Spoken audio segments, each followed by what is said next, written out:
गर्मी में गंवार और मॉडर्न बहू की सुहाग रात।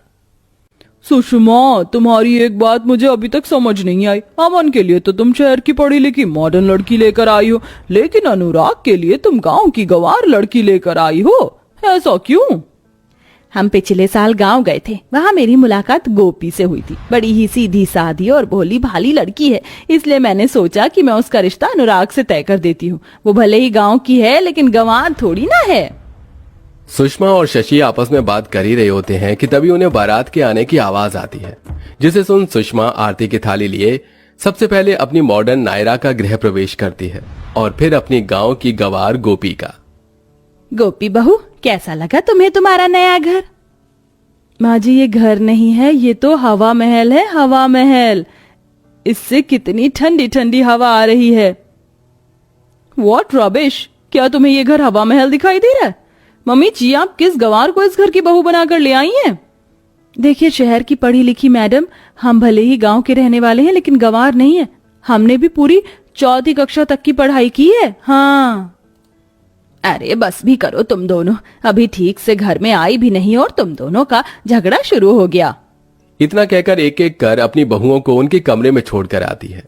ओह गॉड, कितनी गर्मी है, अब मैं और इस हैवी लहंगे में नहीं रह सकती। इतना कहकर नायरा अपना हैवी ब्राइडल लहंगा चेंज कर नाइट शॉर्ट ड्रेस पहनती है और अपने बैग से वाइन की बोतल निकालकर ग्लासेस में सर्व करती है कि तभी कमरे में अमन आता है। आप आ गए, मैं कब से आपका ही वेट कर। ओ नायरा, तुम कितनी ज्यादा अमेजिंग हो।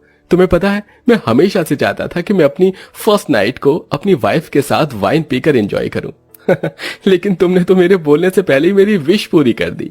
सिर्फ यही नहीं, देखिए मैंने म्यूजिक का भी अच्छे से इंतजाम किया है। चलिए डांस करते करते वाइन पीते हैं और अपनी फर्स्ट नाइट अच्छे से एंजॉय करते हैं।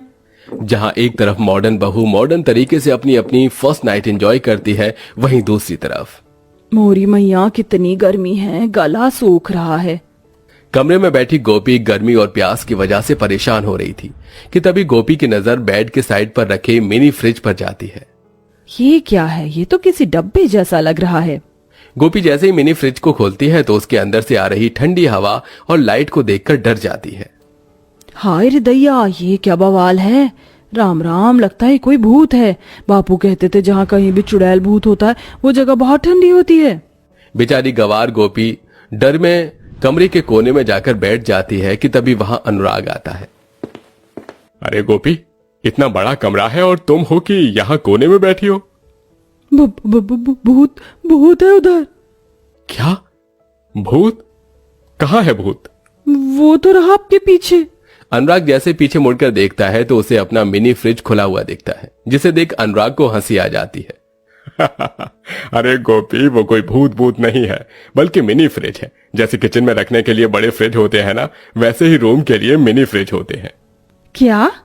तुम भी ना गोपी, चलो अब तुम जाकर अपने कपड़े चेंज कर लो। अनुराग की बातें सुन गोपी जैसे ही बाथरूम के अंदर कपड़े चेंज करने के लिए जाती है। हाय रे दैया, ये क्या? मुझे तो लगता था कि हमारे गांव में ही नदी तालाब होते, लेकिन यहाँ तो शहर के अंदर भी नदी है। लेकिन ये थोड़ी अजीब है। बहुत गर्मी लग रही है, काम करती हूँ, नदी के अंदर जाकर थोड़ी गर्मी दूर कर लेती हूँ। बाथरूम में बने बाथ टब को गोपी नदी समझकर उसके अंदर कूद जाती है, लेकिन तभी गोपी का पैर बाथ टब में फिसल जाता है और गोपी पानी के अंदर अपने हाथ पैर चलाने लगती है। पानी की आवाज सुन अनुराग भागकर बाथरूम के अंदर आता है और गोपी को बाथ टब से बाहर निकालता है। हाँ, अच्छा हुआ आप आ गए, वरना मुझे तो लग रहा था कि आज तो मैं पक्का राम जी के पास चली जाऊंगी। लेकिन गोपी, तुम इस बाथ टब के अंदर क्या कर रही थी? मैं तो गर्मी से बचने के लिए इसके अंदर गई थी, लेकिन मैं जैसे ही इसके अंदर कूदी मेरा पैर फिसल गया। गोपी, ये नदी नहीं है, ये बाथ टब है और इसके अंदर कूदते नहीं है, इसके अंदर नहाते हैं। अनुराग गोपी को कमरे में ले आता है। एक काम करो, तुम अपने ये गीले कपड़े चेंज कर लो। मैंने एसी चला दिया है, अब तुम्हें गर्मी नहीं लगेगी। मैं तब तक कुछ खाने के लिए लेकर आता हूँ। इन्होंने मुझे कपड़े बदलने के लिए तो कह दिया, लेकिन ये गीले कपड़े कहाँ सुखाऊं? यहाँ तो कोई ऐसी जगह भी नहीं है। गोपी इतना बोल ही रही होती है कि तभी उसकी नजर पंखे और एसी पर जाती है, जिसे देख गोपी के दिमाग में एक गंवार हरकत सूझती है और वो अपने गीले कपड़े एसी और पंखे पर डाल देती है। जिसके बाद अनुराग जैसे ही कमरे में आता है। अरे भगवान, ये गोपी, क्या तुमने गीले कपड़े एसी और पंखे पर क्यों डाल दिए? इनके अंदर से ठंडी ठंडी हवा आ रही थी तो सोचा इन पर कपड़े डाल देती हूँ, थोड़ी देर में मेरे सारे कपड़े सूख जाएंगे। अरे गवार गोपी, तुम्हारी कपड़े सूखे न सूखे, पर मेरा एसी और पंखा तो खराब हो गया है तुम्हारे गीले कपड़ों की वजह से। अब हम रात में सोएंगे कैसे? अनुराग को गर्मी लगना शुरू हो जाती है, जिसके चलते अनुराग गर्मी में ठीक से सो नहीं पाता। अरे मैं आपसे कह रही हूँ, आप इस खिड़की के पास आ जाइए और यहाँ सो जाइए। देखिए ये कितनी ठंडी ठंडी हवा आ रही है। मुंह बंद करो तुम अपना, वरना इस खिड़की से उठाकर तुम्हें बाहर कर दूंगा। ऐसी सुहागरात पूरी दुनिया में किसी की नहीं बनी होगी जैसी मेरी बनी है। गर्मी की वजह से अनुराग रात भर नहीं सो पाता और ऐसे ही सुबह हो जाती है। ये क्या अनुराग, तेरी आंखें इतनी सूजी हुई क्यों लग रही हैं? नहीं माँ, बस वो शादी की थकान ठीक से नहीं उतरी है। नायरा, गोपी बहू, एक काम करो, तुम दोनों जाकर मैंगो शेक बनाकर ले आओ। गर्मी का मौसम है, मैंगो शेक पीकर ही अब राहत मिलेगी। सुषमा की बात सुन नायरा और गोपी किचन में जाती हैं और नायरा मैंगो शेक बनाने लगती है। गोपी, मैंने मैंगो शेक बना दिया। एक काम करो, तुम फ्रिज खोलकर इन सभी ग्लासेस में बर्फ डाल दो, मैं अभी आती हूँ। नायरा की बात सुन गोपी जैसे ही फ्रिज खोलकर बर्फ निकालती है। ये बर्फ के टुकड़े तो कितने ठंडे ठंडे हैं। अगर ये बर्फ के टुकड़े मैंने कपड़े के अंदर डाल दिए तो मुझे बिल्कुल भी गर्मी नहीं लगेगी। गोपी उन बर्फ के टुकड़ों को ब्लाउज और साड़ी के अंदर डाल देती है और बाकी बचे बर्फ के टुकड़ों को मैंगो शेक में डालकर बाहर ले आती है। बर्फ की वजह से गोपी के कपड़े गीले होने लगे थे, जिसे देख सुषमा कहती है, ये क्या गोपी बहू, तेरे कपड़े गीले क्यों हो रहे हैं? इनके अंदर से तो पानी भी टपक रहा है। माँ जी, मैंने अपने कपड़ों के अंदर बर्फ के टुकड़े डाल दिए थे, बहुत अच्छा लग रहा है, बिल्कुल गर्मी नहीं लग रही है। क्या कहा तुमने? बर्फ के टुकड़े अपने कपड़ों के अंदर डाल दिए? गंवार बर्फ खाने के लिए होती है, ना कि कपड़े के अंदर डालने के लिए। हाँ गोपी बहू, हम तो घर वाले हैं, अगर कोई बाहर वाला तुझे ऐसी हरकत करता देख लेगा तो हमारे घर की क्या इज्जत रह जाएगी। आइंदा ऐसी हरकत होनी नहीं चाहिए, समझी? शादी के बाद गोपी अपने ससुराल की सारी जिम्मेदारियों को अच्छे से संभालती है, अपनी सास की खूब सेवा करती है, लेकिन गर्मी से बचने के लिए अपनी गंवार हरकतों को करना बंद नहीं करती। मेरी बगिया के पौधे फूल कैसे खुश हो रहे हैं इतनी गर्मी में ठंडा पानी पीकर। आज तो मैं तुम्हें जी भरकर ठंडा पानी दूंगी। वैसे इन्हें पानी दे देकर मेरे पसीने छूट गए। एक काम करती हूँ, थोड़ा सा पानी अपने ऊपर भी डाल देती हूँ। गर्मी से परेशान होकर गोपी अब पाइप का सारा पानी खुद पर डालने लगती है। गोपी को यह सब करते हुए शशि देख लेती है, जिसे देख शशि गुस्से में सुषमा के पास जाती है।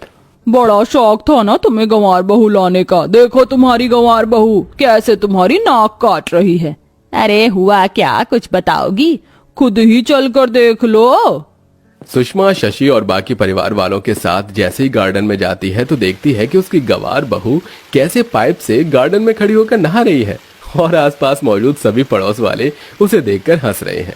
ये सब देख सुषमा को बहुत गुस्सा आता है और वो गोपी के पास जाकर उससे पाइप छीनकर जमीन पर फेंक देती है। मेरी ही गलती थी जो मैंने तो जैसी गंवार लड़की को अपनी बहू बनाया, ये सोचकर कि धीरे धीरे तू सब समझ जाएगी, लेकिन ये मेरी सबसे बड़ी गलती थी। मम्मी जी, अगर हमने अभी कुछ नहीं किया तो ये गंवार लड़की तो हम सबकी नाक कटवा देगी। अब ये इस घर में और नहीं रह सकती। इतना कहकर नायरा गोपी का हाथ पकड़ती है और उसे गेट से बाहर ले जाने लगती है कि तभी अनुराग आता है और गोपी का हाथ नायरा से छुड़वाता है। खबरदार, अगर मेरी गोपी को किसी ने हाथ भी लगाया तो। माँ, गोपी भले ही गंवार है, लेकिन आप ये मत भूलिए कि गोपी ने आपकी रात भर जाकर कितनी सेवा की, आपके पैर दबाए हैं, लेकिन आपको याद कैसे होगा? मरा आपको तो बस इसकी गंवार हरकतें याद रहती हैं। गोपी ने जब भी कोई भी गंवार हरकत की तो हम सब ने उसे समझाने की बजाय डांटा। तो गंवार कौन हुआ, गोपी कि हम? कैसी बातें कर रहे हैं आप? माँ जी से, माँ जी इन्हें माफ कर दीजिए। आप सबको मुझसे परेशानी है ना, मैं ही चली जाती हूँ। ये कैसी बातें कर रही है बहू, तेरे बिना तो ये घर सूना है। अनुराग बिल्कुल ठीक कह रहा है, गलती मेरी ही है, मैं हमेशा तुझे डांटती रहती। बहू मुझे माफ कर दे। अब सुषमा धीरे धीरे गोपी को शहर के मॉडर्न तौर तरीकों के बारे में बताती है। वहीं नायरा भी अब अपनी सास के साथ मिलकर इसमें गोपी की मदद करती है, जिससे कुछ ही हफ्तों में गोपी धीरे धीरे शहर के सभी मॉडर्न तरीके सीख जाती है और अब हंसी खुशी अपने परिवार के साथ रहती है।